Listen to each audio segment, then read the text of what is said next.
of the relationship between food, meal timing, metabolism, and the circadian system. And when we think about meal timing in a general sense, there's a few things that we've identified. One, that eating breakfast is associated with lower BMI. We also know that eating breakfast is associated with sustained weight loss after a weight loss intervention. It's also been identified that late night eating is detrimental to health. It causes increased weight and it's detrimental to cardiovascular health. And this is because eating late increases ghrelin, which is an appetite hormone, and decreases leptin, which is a satiety hormone. And this causes the body to also burn less fat and fewer calories and store more body fat. I think it's also worth noting and thinking about what we're doing when we're eating late at night. Are we looking at a screen? Are we watching content? Are we working on our computer or engaging in mindless or distracted eating? And also, what are our late night eating choices? And they tend to be foods of lower nutrient quality. I also want to think about how often we're eating, because we know that eating often is associated with high calorie intake, which is something that we would recommend for individuals that are malnourished or having difficulty maintaining their weight, but not necessarily something we would recommend for those that are trying to lose weight or to maintain a lower body weight.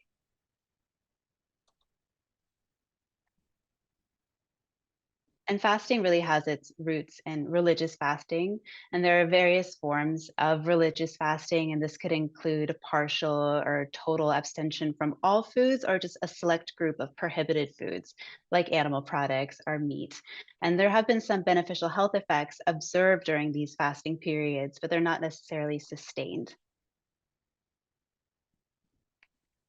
I wanted to highlight some of the different types of intermittent fasting because intermittent fasting is a generalized term. It just means fasting intermittently, right? So these are different behaviors, not diets. There's a few that have been studied the most. One is the alternate day fasting, where you're fasting every other day of the week. When you're fasting, you're not eating anything. When you're eating 100% of your needs. And there's a modified form to this as well, where on the fasting day, you're allowed about 25% of your daily needs, excuse me, within a 2-hour eating window. Another type of intermittent fasting is the 5-2 diet or 5-2 regimen, where you're eating 5 days a week and fasting for 2. And on those 2 fast days, you're allowed that 25% or about 500 calories within an open eating window. And so when we look at studies on intermittent fasting, they could include any one of these. And I think it's important to look at which type of fasting is being studied.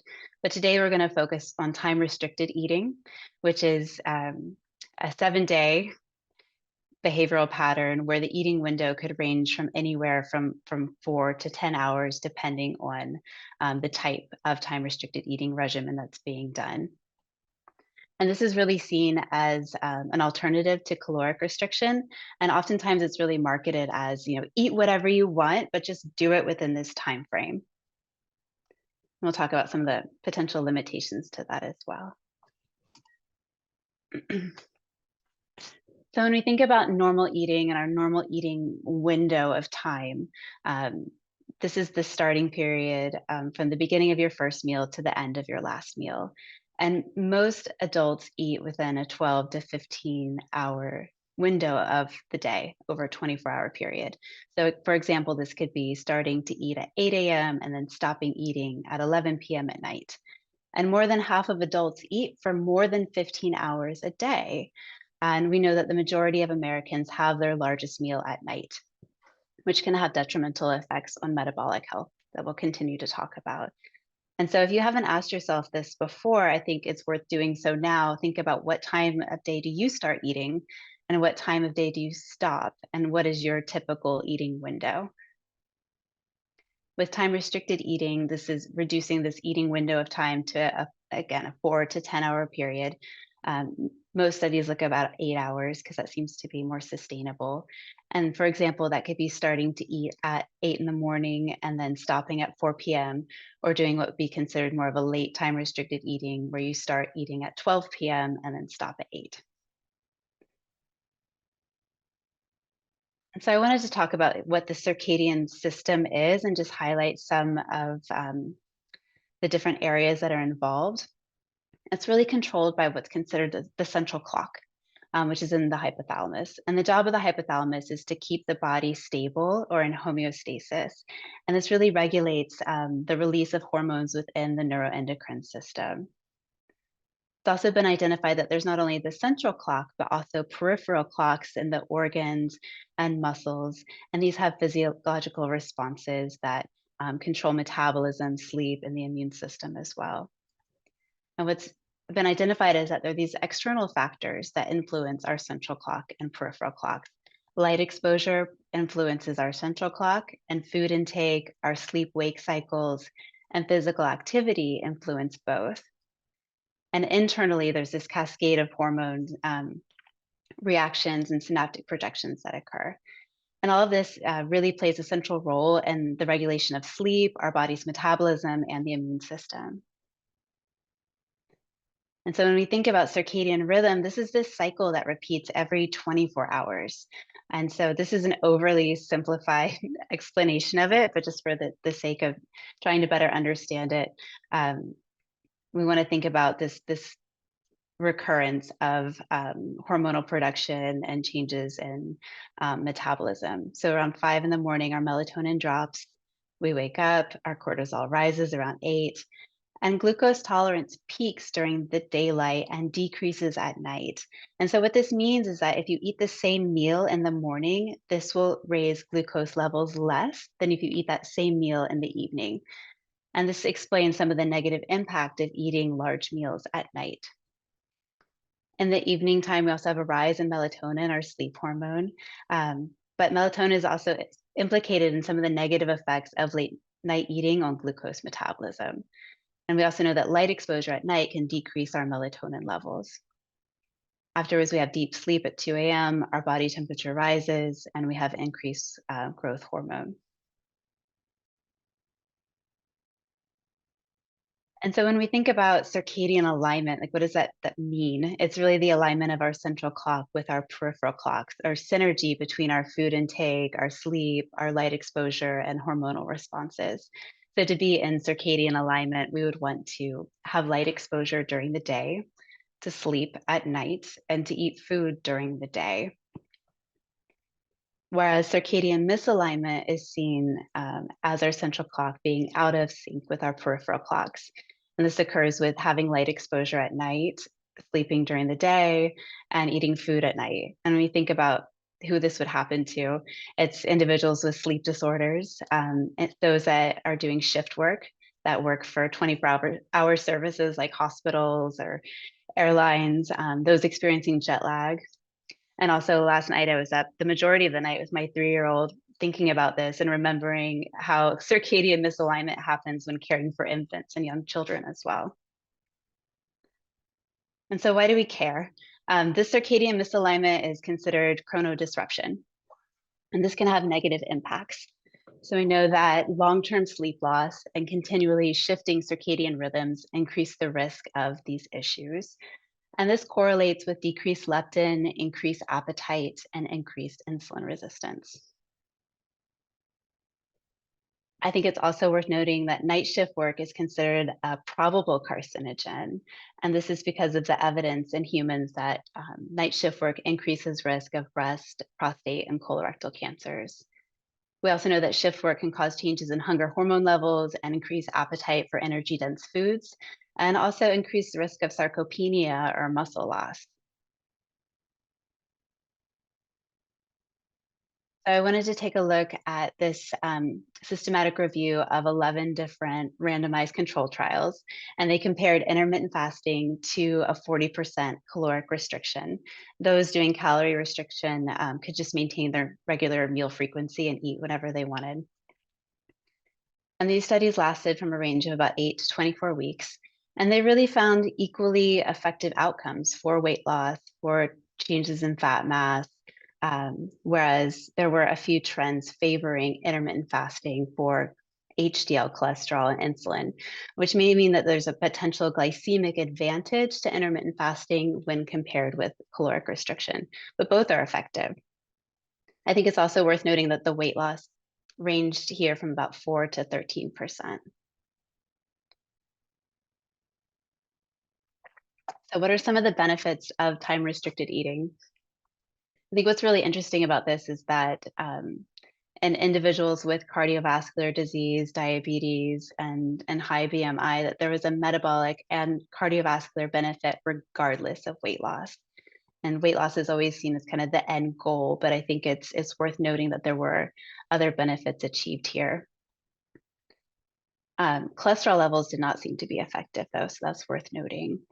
And there was weight loss. The average caloric intake with time-restricted eating was about 20%, and that was really seen as unintentional, just from not having enough hours in the day to get to normal intake. It was identified that there was reduced hunger at night, increased energy, improved sleep, and it's been hypothesized that these effects are due to the alignment with circadian rhythm.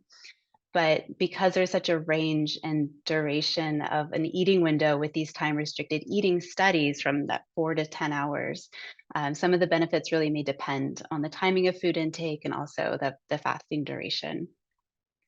I think it's also worth noting that with individuals that were of a healthy weight or a normal weight, time-restricted eating didn't show a weight reduction, but it did show a loss in fat mass.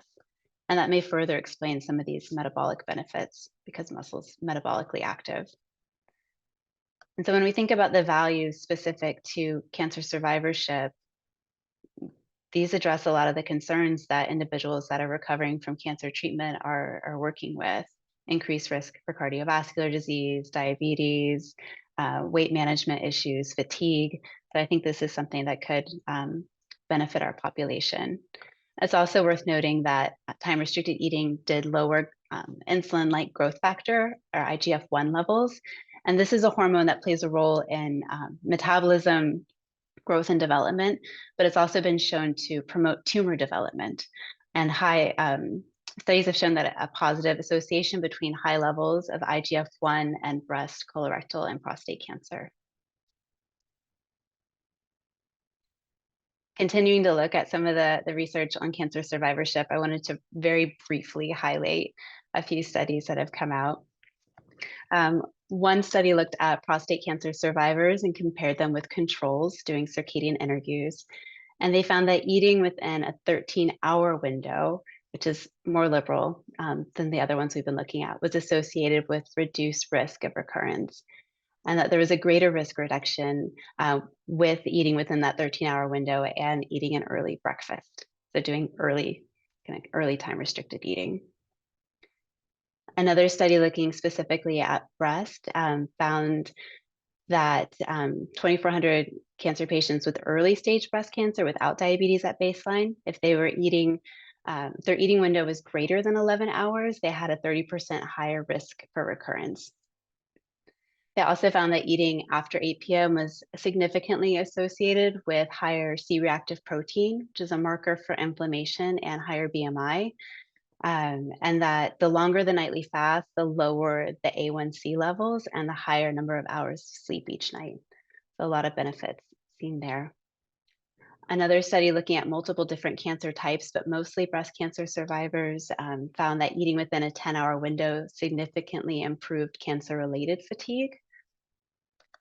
And then another study looking at colorectal cancer found that a longer eating window was associated with reduced fatigue, inflammation, and improved sleep. So this really showed the opposite effects of some of the other studies. So I will say not all research in this area is pointing in the same direction. So the question comes up often of, okay, so which time interval is best? should we start early? Should we start late? You know, for those that just have to have dinner and the idea of having an early dinner just seems abhorrent. I think it's worth looking at this. There's a study looking at early, which is starting to eat at 8 a.m. compared with a late time restricted eating pattern of starting to eat at 12. And they both showed a reduction in body weight, improved insulin resistance, and postprandial glucose, but the early time restricted eaters had more benefits for their glucose metabolism, blood pressure, and weight management. So I think across the board, this is still something that's being determined, but across the board, similar benefits have been seen in either early, midday, and also late time restricted eating, which is interesting. So some considerations for thinking about pursuing time-restricted eating um, as a behavioral change. One, we want to think about protein intake. A study among athletes found that the loss of lean muscle during time-restricted eating could be avoided as long as there was adequate protein and physical activity. And when we're thinking about doing something like this or this eating pattern, we want to preserve lean body mass. That's one of the big benefits of it. Um, and also thinking about our dietary supplement use, when we want to take supplements, some require fat for absorption, like vitamins A, D, E, and K. And also some dietary supplements don't sit well in the stomach. We may want to eat with certain ones, or other medications may also require intake of food. So that's something to consider, as well as the timing of our largest meal. And it seems like the earlier, the better, even though culturally Americans tend to eat a much larger dinner. And when continuing to think about this, we want to just think about the practical application of it. So what is your normal eating duration? When do you start? When do you stop? And I would say if it's over than 12 hours a day, you might want to think about shortening it to a 12-hour period and have an earlier dinner, and think about stopping late night snacking in particular. I will say I don't think this is for everybody. I think individuals that are at high risk for hypoglycemia because of uncontrolled diabetes or being on insulin regimens should not pursue time-restricted eating, as well as those that have medication requirements, meaning that they need to eat with medications, or those with a history of eating disorder. This could be triggering for over-restriction and self-harm. So we want to avoid it. And there's been, this is an emerging subject. There's studies coming out constantly on this area, and more research being done. And we do need large and long-term studies looking at time-restricted eating, and just to understand if it's sustainable, because most of the studies have a short intervention of up to 4 months. So we want to see what the effects of doing this long-term are. We also want to better understand the interaction of diet quality and meal timing on health. Personally, I disagree with the idea of eat whatever you want within a short window of time. So I think that there's potentially an added benefit of high diet quality with TRE. And there's ongoing studies of time-restricted eating and short-term fasting during cancer treatment, during chemotherapy, during radiation. So we want to better understand the impact on those of potentially reducing some of the negative effects of treatment and increasing treatment efficacy and outcomes. There's also research looking at chronotypes, or someone's morningness or eveningness. There seems to be a genetic basis for these individualized preferences for time of day activity. You probably know someone that is a night owl, that's more productive, more creative, more alert at night, and that may have a genetic basis. So we want to better understand that. And that may ultimately be related to their melatonin onset as well. As well as the study of the influence of diet on modification of gene expression as well.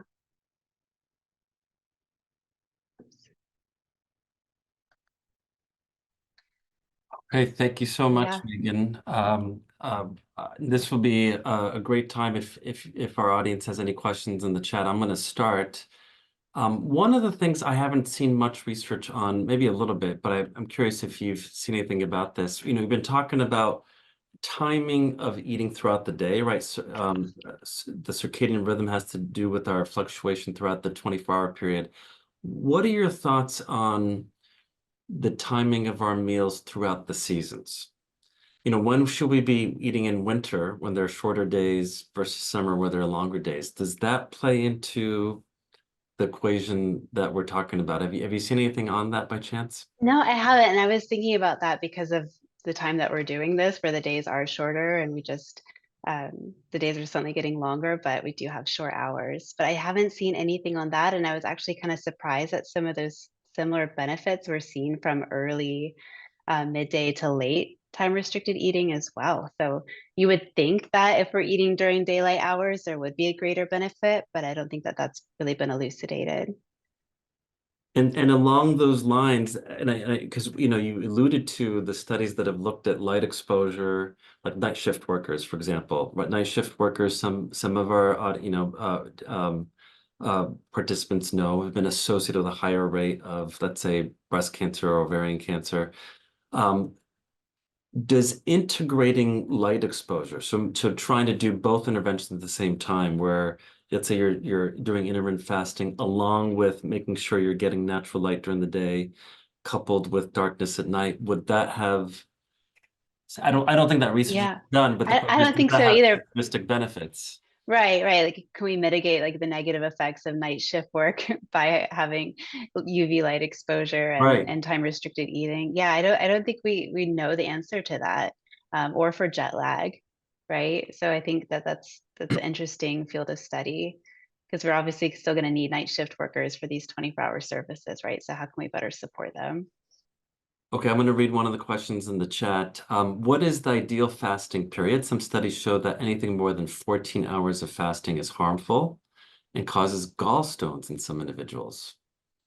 Have you seen anything about I gallstones? don't remember seeing anything about gallstones particularly. That may be true. I just don't know. I don't know if you Same. have. And I should mention before Megan has any other comments, there are actually, and Megan alluded to this, fairly large, well-funded, many of the studies that she alluded to, because that's all we have, were association studies, right? And we've talked about this in other groups, right? Association does not necessarily prove causation, but there are, prospective, pretty rigorous randomized clinical trials for our population in oncology, actually one of them at Cedars that are going on. So in the next 1 or 2 or 3 years, I think we'll have much more information about some guidelines. But Megan, any other thoughts on We uh, are steadily accruing for the chrono time restricted eating study. um, for individuals with colorectal cancer or for rectal cancer and breast receiving neoadjuvant treatment. Um, but yeah, I think we will better understand more in the years to come. for those people that may not know about the study, if they qualify, do you want to maybe just highlight who might be a candidate for the study in case they wanted to contact our team? Are you I involved would, in that one? so my understanding is as recruitment is being done with the at diagnosis, but I can certainly share that information afterwards of who to contact. But the study is for individuals with rectal cancer receiving neoadjuvant as well as for breast starting. This is at the start of treatment. Okay, maybe we could send that out to the audience members, and given that it's relevant and it's happening at our institution. Absolutely. I also wanted to mention and didn't that we will send out a recording of this to everyone that registered so we can include it there. If there are no other questions, I'm going to ask one final one, and I'll look to the chat if there's others. The other idea that I've read a little bit about is that the timing of our eating might affect our microbiome. And so maybe the changes in the microbiome might be accounting for some of the benefits that you've been talking about. So would like increasing prebiotics and probiotics, would the timing of that, you know, mitigate any of this risk? Have you read anything about that? I think that again, that's another field of research that's emerging, and I think we're trying to better understand that because when we're eating, especially when we're eating prebiotics, we're feeding our gut bacteria, Mhm. right? So the timing of feeding that our microbiome and the impact of that on health, I think is certainly of interest.